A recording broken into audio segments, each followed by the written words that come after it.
Hi, my name's Phil. I like talking about politics, and in this video I'd like to take a little look at some recent polling on, amongst other things, the Brexit question, and apply it to some thoughts about Labour's strategy for the upcoming Wakefield by-election, as well as their maybe general strategy to retake these recently acquired Tory seats.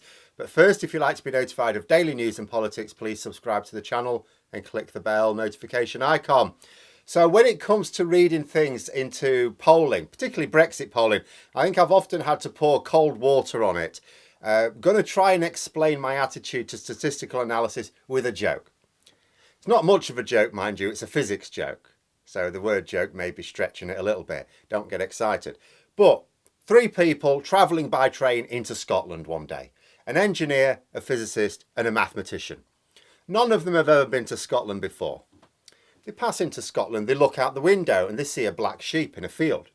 "Oh, I see Scottish sheep are black," said the engineer. "We don't know that," said the physicist. "All we know is that some Scottish sheep are black." No, we don't know that either," said the mathematician. "All we actually know is that in Scotland there is at least one sheep, and at least one side of that one sheep is black." Now, in this analogy, I am the physicist. Actually, I have a degree in physics, so I'm literally the physicist. But what I mean is that when faced with statistical data, I'm not like the mathematician. I am prepared to make reasonable assumptions in order to draw conclusions from the data. But those assumptions have to be reasonable. And I don't mean the sort of subjective reasonable that people will generally think you can go along with. I mean mathematically reasonable. Some people are like the mathematician. Ironically, these people are very rarely mathematically trained, which of course applies to the vast majority of the population. They refuse ever to draw conclusions based on extrapolating a data set. You see it all the time. You'll see it in the comments here. "Oh, you can't say that about it. Oh, there's not enough people polled here for the whole population." Yeah, but this means they will never draw any conclusions because you can't have a full data set for something like this. It's also unnecessary. I get that it is hard for non-mathematically trained people to appreciate, but professional polling is not like social media polling. Those who do it right make a good fit. But there's a lot of people who are like the engineer as well. They have to draw a conclusion, always have to draw a conclusion, even if there isn't sufficient information to do so. They'll be shown something, they have to read meaning into it. Like the media outlets after the local elections last week saying that if this vote share were translated into a general election, blah, blah, blah, blah. It's like, you can't do that. People vote differently in a local election, and the elections last week only covered part of the country. Different places also vote differently. Get to the point, Phil. Fine. I saw a political commentator, good one, noting that polling was suggesting an ever-diminishing proportion of the population that think Brexit is going well. It's just 17% now that think it's going well at all, compared to 49% who think it's going badly. The rest are either neutral or don't know. And as an aside, always ignore polls like this that do not include those who are neutral or don't know, because it always skews it. I've seen similar polls like this that get rid of the neutrals and don't knows and then rebalance the percentages to make it look like there's a majority think Brexit's going badly. It's getting there. It's nearly there. The problem with doing that, though, you skew the results in a deeply misleading way.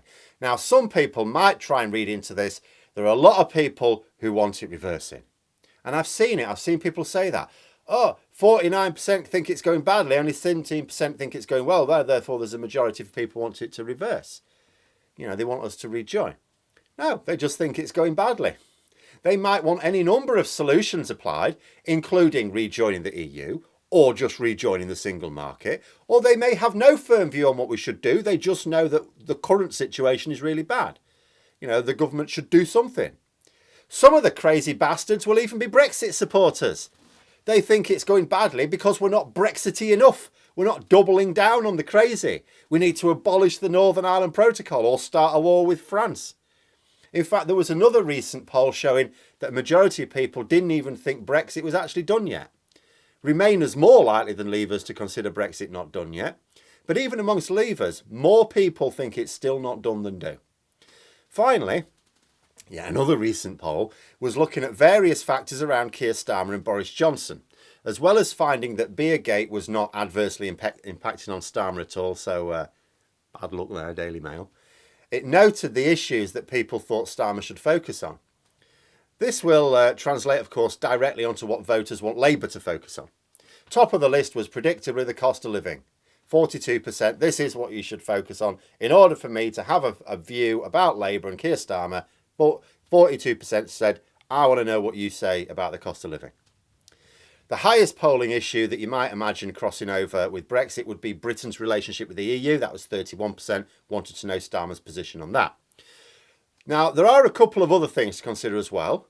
The Mail on Sunday, going back to them, but they commissioned a poll last month, it's quite recent, on what people thought of Starmer and Johnson and the political issues at hand. Brexit was only considered important by 7% of people, and these people could tick multiple boxes, it implied in the poll article.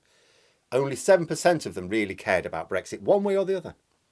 Now, the problem is you look at these various polls, and they're nationwide, of course. They're designed to give you a picture of the general population, but as I've said in the past, this isn't helpful for electoral strategy. It's useful for doing a job of government in the people's interests, so the Conservatives should be paying attention, but we don't have a government at the moment that wants to do that. But it's no use in elections, because in elections it's a handful of swing voters deciding the outcome in about a fifth of the seats up for grabs, if that. For a by-election, the national picture is even more worthless. So what Labour need is polling that tells them what swing voters in their target seats think are the issues and what they want Labour to do about it in government. But we can certainly see that Brexit is becoming less important an issue for people.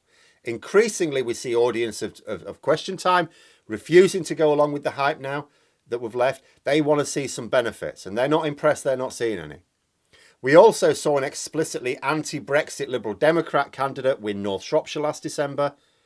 This was a Leave voting area that had voted Tory for 2 centuries. The Lib Dems put an anti-Brexit candidate on their ticket. Didn't talk about Brexit, it wasn't a campaign issue for them, but it was no problem that their candidate was an outspokenly anti-Brexit.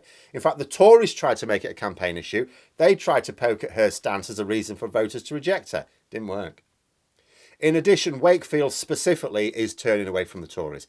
Last year saw polling in the town had 47% vote in Tory to 42% Labour. So it's still a majority there, or more people supporting the Tories that would vote Tory than would vote Labour.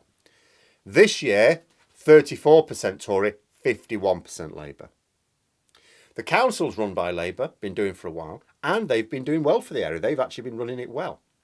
So in Labour's favour, people in Wakefield, just like everywhere else, will not be impressed with Boris Johnson's breaking of the rules that he set for everybody else, nor the cost of living crisis. This is not an area where there's a lot of, people that are very affluent.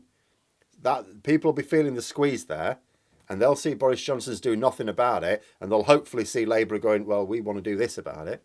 The local council are one of those uncommon beasts in that they're actually doing well in the area, and they're controlled by Labour. Problems that Labour will need to deal with are the fact that Wakefield has been marginal for a while. So although it's flipped back, or it would appear from the polls, they can't take anything for granted. There was some argy-bargy about the candidate selection. There still is a little bit, I think. It could be really important for Labour to pick the right candidate. It may not be as crucial as it was in Batley-on-Spen last year, but in a seat where you can't take it for granted, you want to get the right candidate. But it's not necessarily clear what attributes they should ideally be ruling in and out in the selection process. What seems to have happened in Wakefield is a senior member of the council put themselves forward for the candidacy and were rejected by the national executive. Now, I don't know the full details. Could be a couple of things. It may well be a case of the councillor in question potentially being someone who would be difficult with the Labour leadership. Now, with Labour not realistically being able to win a working majority after the next election, the party cannot afford a large group of potential rebels helping the Tories point to Labour infighting.